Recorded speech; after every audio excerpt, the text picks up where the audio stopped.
Welcome to AI, the Artificial Incontinence, where we perform dramatic readings of AI written slop. Today we have a story titled The Landmark That Wasn't. There's a certain kind of trip that starts with a promise, not a plane ticket or a packed itinerary, but a phrase, in this case, historic landmark. It sounded important, meaningful, the kind of place you'd go to feel like you've discovered something, or maybe, something has discovered you. Four friends, Jess, Mark, Priya, and Ethan, decided that's exactly what they needed. They found it online, a listing with just enough detail to feel intentional, and just enough mystery to feel intriguing. No glossy photos, no crowds, no influencers. No one posting in front of it with identical captions. Just a blurry image and a description. A relic of local significance, a testament to infrastructure and time. Poetic, depending on how generous you're feeling. So they committed. They packed the car, and they drove 3 hours out of the city, chasing coordinates instead of a clear destination. At first, the road felt normal. Highways, traffic, gas stations. But slowly, things changed. The lanes narrowed, the pavement thinned. Civilization, if you can call it that, started to peel away. By the time the GPS announced, "You have arrived," they were surrounded by trees. No signs, no buildings, and no people. Just a quiet stretch of road and something off to the side. A dull, green, metal box, about 4 feet tall, slightly crooked. That was it. No plaque. No explanation, no reassuring hint that maybe, just maybe, they were in the wrong place. Just a utility box. Now there's a specific kind of silence that happens when expectation collides with reality. It's not loud, it's not dramatic, it's just confusion hanging in the air. One of them, Mark, got out first. He walked up to it, knocked on the side like it might answer. It didn't. "Guys," he said, "I think our historic landmark is an electrical utility box." And honestly, it really seemed like it was. At that point, they had options. They could be annoyed, turn around, call it a wasted trip, or they could do what people tend to do when faced with something absurd. They leaned into it. Jess started taking photos, because of course she did. From the right angle with the right lighting, even a utility box in the middle of nowhere can start to look intentional, moody even. Priya circled it like it might reveal a hidden meaning if she just looked long enough. Ethan crouched down, inspecting it like there might be a date carved into the base. But there wasn't. But something interesting started to happen. The disappointment, it didn't disappear, but it did change shape. Because the truth is, they had gone somewhere. They had stepped out of the routine, followed curiosity to the middle of nowhere. The destination might have been questionable, but the experience? Well, the experience, that part was real. And maybe that's the strange thing about travel, or really about expectations in general. We think meaning is tied to the thing we're going to see. The landmark, the view, the moment we imagine before we get there. But sometimes, meaning sneaks in somewhere else. In the drive. In the wrong turn. In the shared realization that you just drove 3 hours to look at a metal box. And somehow that becomes the story you remember. So they took a photo together. Posed like it mattered. Like they were standing in front of something significant. And in a way, they were. Not because of what it was, but because of what it became. They left a few minutes later, got back in the car, and drove away. The utility box stayed exactly where it was. Well, yeah, it's a utility box. Silent, unimpressed, and completely unchanged. But the trip, that stuck. And somewhere, later that day, a photo gets posted with a caption that reads, "Some landmarks aren't what you expect, but they still take you somewhere." And now we have the sequel, The Box That Broke Tourism. It started, as these things often do, with a caption, "Some landmarks aren't what you expect, but they still take you somewhere." Jess posted the photo, the one with the four of them standing around a dull green utility box like it had just whispered the meaning of life. At first, nothing happened. A few likes, a comment from someone's aunt. Mark made fun of it in the group chat. And then, something shifted. One share turned into 10. 10 turned into 100. Someone posted it with the caption, "Hidden gem alert." A travel micro-influencer picked it up next, then a bigger one, then a blog titled 10 Undiscovered Landmarks You Need to Visit Before Everyone Else Does. It was featured at number 3, ahead of an actual waterfall. Within a week, it had a name. The Box. Not utility box, not electrical unit, just The Box. There were theories. Some said it was a piece of forgotten Cold War infrastructure. Others claimed it marked a ley line intersection, something about energy, both literal and spiritual. One particularly confident Reddit thread insisted it was an art installation that had, quote, gone unnoticed by the mainstream for decades, unquote. No one knew who installed it. No one questioned why. That would have ruined it. The town, if you can even call it that, noticed first. Population? Small enough that new cars were immediately suspicious. The first weekend, a handful of visitors showed up, parked awkwardly along the road, took photos, and left. By the second weekend, there were dozens. Cars lined both sides of the narrow road, people stepping out in linen outfits. People stepping out in linen outfits and wide-brimmed hats, holding iced coffees like they were about to experience something profound. "Is this it?" someone would ask. "It has to be," someone else would reply, already posing. They'd stand in front of it, beside it, and sometimes boldly, with a hand resting gently on the metal surface, as if it might hum back. And then they'd post. Oh, they'd post. "Finally made it. So much more powerful in person. You just have to feel it." By week 3, things escalated. A pop-up coffee stand appeared in 1 week. No one knew who set it up, but there it was. Box brew. No one knew who set it up. Maybe the business is registered with the local government or something. I don't know, but presumably someone would have known if the business was set up. $5 cold brews, $8 infrastructure lattes. I'd pay $8 for an infrastructure latte. I wonder if it uses I wonder if it's like a boba, but instead of boba, it's got I don't know, nuts and bolts. Someone started selling t-shirts. "I found the box." Another one read, "It found me." There were lines now, actual lines. People waiting their turn to stand in front of a slightly crooked utility box in the middle of nowhere. And somehow, it worked. Hotels in nearby towns filled up. Local diners had wait lists.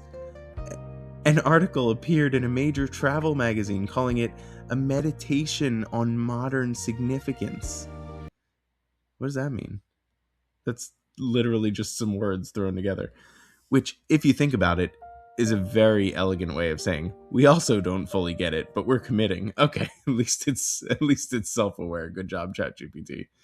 Jess watched all of this unfold from her couch, phone in hand, notifications still trickling in. Wait, she's been on her couch for 3 weeks?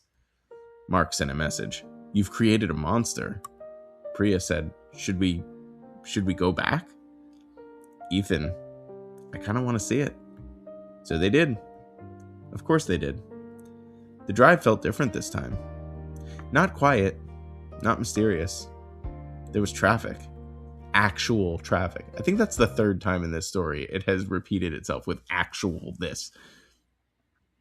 Cars inching along the once empty road, people walking in clusters, checking maps, adjusting outfits. When they finally arrived, it was unrecognizable. The box was still there.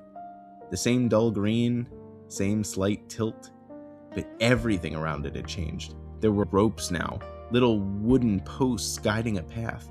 A sign, an actual sign. Oh my god, we keep doing this. An actual sign stood nearby. The box, established, unknown. Jess stared at it. You've got to be kidding me, she said, half laughing. Mark pointed. They added a plaque. Priya squinted. The plaque says nothing. Ethan nodded. That's the point. They watched as a couple posed dramatically in front of it, the woman closing her eyes like she was absorbing something cosmic. Behind them, someone whispered, You can feel it, right? What can they feel? It's an electrical box. Do they feel the slight hum of dangerous amperage? Anyway, Jess stepped forward. Not all the way to the front. Just close enough to see it clearly again. The same box, unchanged, unbothered, completely indifferent to its own fame. I mean, it's a box. And for a moment, she felt it again. Not energy, not meaning, just the memory of the quiet, the confusion, the absurdity of it all before it became something else. Hey, Priya said, nudging her. Should we take another picture? Jess smiled. Yeah, she said. Let's do it. They waited in line like everyone else. When it was their turn, they stood in front of the box again. Same poses, same joke. But this time, surrounded by chaos. Jess snapped the photo, and later she posted it. Caption simple this time. It was better when it was nothing. And somewhere in the crowd, someone read that caption and thought, I have to see this for myself. Conclusion to our epic trilogy, we have the box that finally checked out. By the time the third article called it a sight of quiet, humming significance, something inside the box noticed.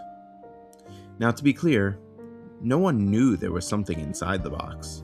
Not the influencers, not the bloggers, not the man selling $8 infrastructure lattes, not even Jess and her friends. But there was. And it had been there for a very long time. At first, the attention was confusing. For decades, maybe longer, the box sat in silence. No questions, no admiration, just wind, trees, and the occasional squirrel with poor judgment. It had grown used to being ignored. Which, if you ask any ancient, mildly cosmic entity, is kind of the point. But then came the footsteps, the voices, the photos. So many photos. At first, the presence inside the box reacted the way any reasonable, possibly interdimensional being would. It panicked. What is happening? It thought, what? I think ChatGPT had a stroke in this sentence. What is happening? It thought, three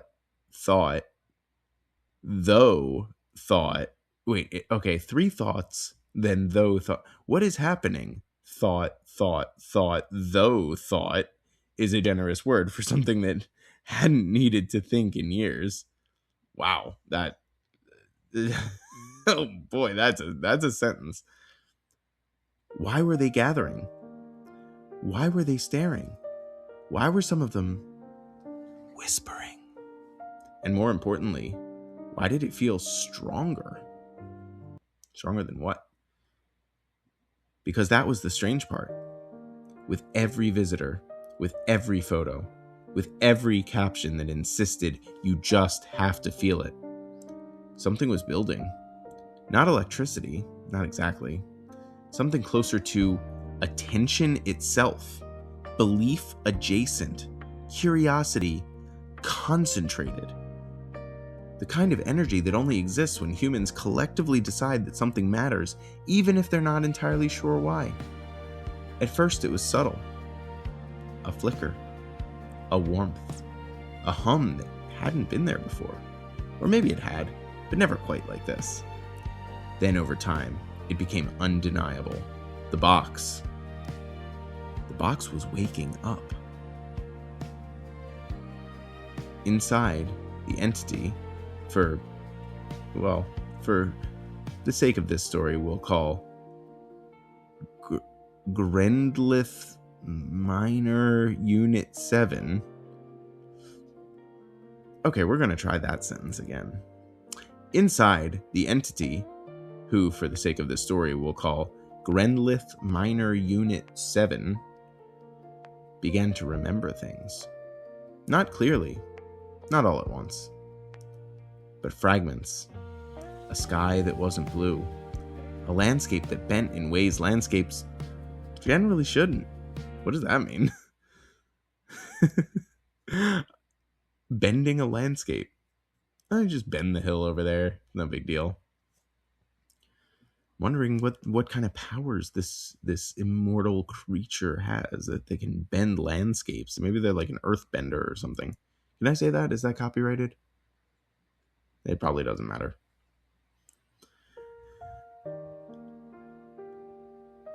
A place where objects like the box weren't strange. They were common. Expected even. Home.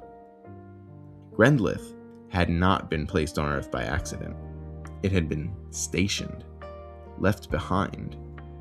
A long-term observer of a developing species, a silent recorder of patterns, habits, and most importantly, attention. Because attention, as it turns out, is a very powerful thing. For a while, humanity had been honestly disappointing. I feel that. Distracted, scattered, unfocused.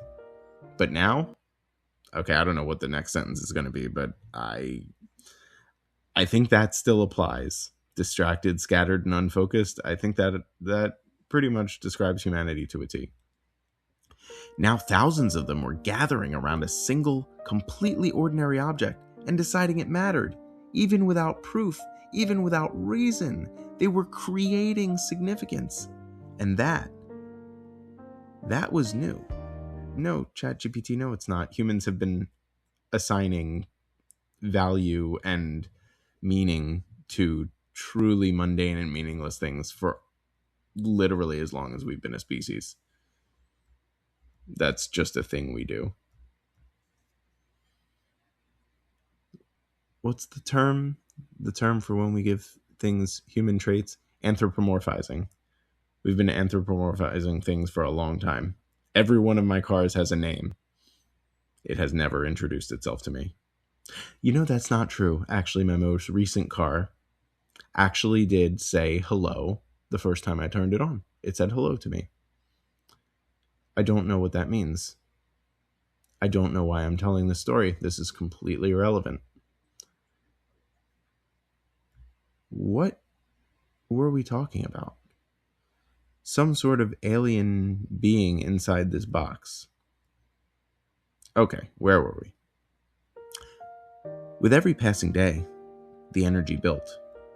Tour buses arrived. Drones hovered.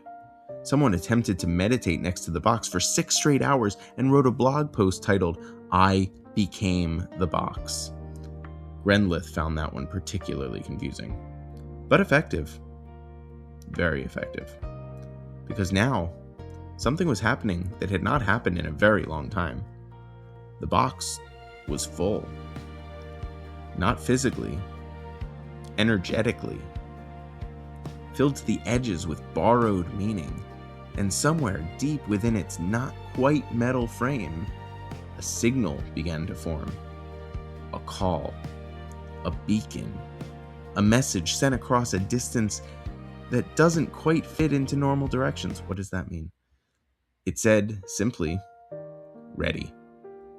And far away, far beyond maps, beyond the stars, beyond anything that could be tagged with a location sticker, something answered. Back on Earth, no one noticed at first. The line was long as ever. The coffee was still overpriced. The t-shirts were selling out. Jess and her friends hadn't returned in weeks. Life had mostly moved on, except for one thing: the hum. It was louder now. Not enough to alarm anyone, just enough to make people tilt their heads and say, "Huh, you hear that?" On a quiet afternoon, well, as quiet as it ever got anymore, it happened. No warning, no countdown, just a sudden, gentle shift. The box vibrated. Light, soft at first, began to leak from its seams. The crowd went silent.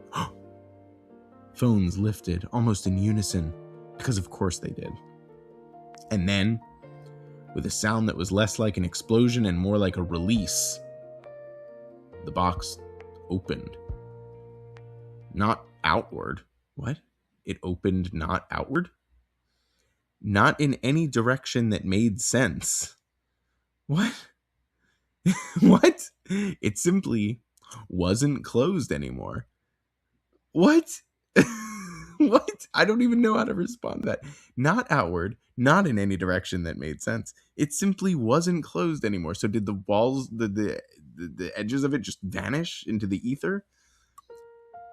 For a brief moment, just a moment, something could be seen inside. Not wires, not circuits, something vast, something bright, something that did not belong to roads or trees or roadside coffee stands. And from it, something rose. Not quite a shape. Okay, this thing is a lot of not something. That's pretty much all it has.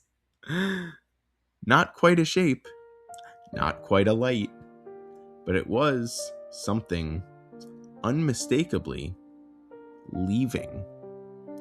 GRENDLETH Minor Unit 7 was going home. It lingered for just a second, as if looking back at the crowd, at the phones, at the strange, wonderful, chaotic species that had, completely by accident, given it exactly what it needed. Attention. Enough attention to be free. And then it was gone. The light disappeared, the air settled, the box remained, exactly where it had always been. Dull green, slightly crooked, completely ordinary. But didn't it open without opening? Without going outward or something? So now it's just back, it just reformed itself? I feel like there's another entity here that must have reformed the box that we're not talking about. Maybe we don't talk about that. We don't want to discuss that. I don't know what's going on here. For a long moment, no one spoke. And then quietly, someone in the crowd said, "Did anyone get that?" Oh, they got it. Every angle, every second. It was posted within minutes, and within hours the headlines changed. Mysterious event at viral landmark. The box phenomenon explained. Was it always meant to leave? Tourism doubled, naturally. But something had changed. People still came. They still waited in line. They still took photos. But now the captions were different. A little less certain. A little more curious. Because the truth was, no one really knew what that box had been, or what it had done, or why it had chosen that moment to check out. But if you stood there long enough, if you ignored the crowd, the posts, the noise, you might notice something. The hum was gone, and in its place, just quiet. The kind of quiet that feels, well, finished. And somewhere very far away, on a planet that doesn't appear on any map, a small glowing report is filed. Status complete. Observation successful. Conclusion: they still have no idea what they're doing, but given enough time, they will believe anything. What an accurate way to end this story. We truly will believe anything. That concludes today's episode of AI, the Artificial Incontinence. Don't forget to like and subscribe. Click the bell if you want. And I will be back with more completely absurd stories. Have a wonderful night.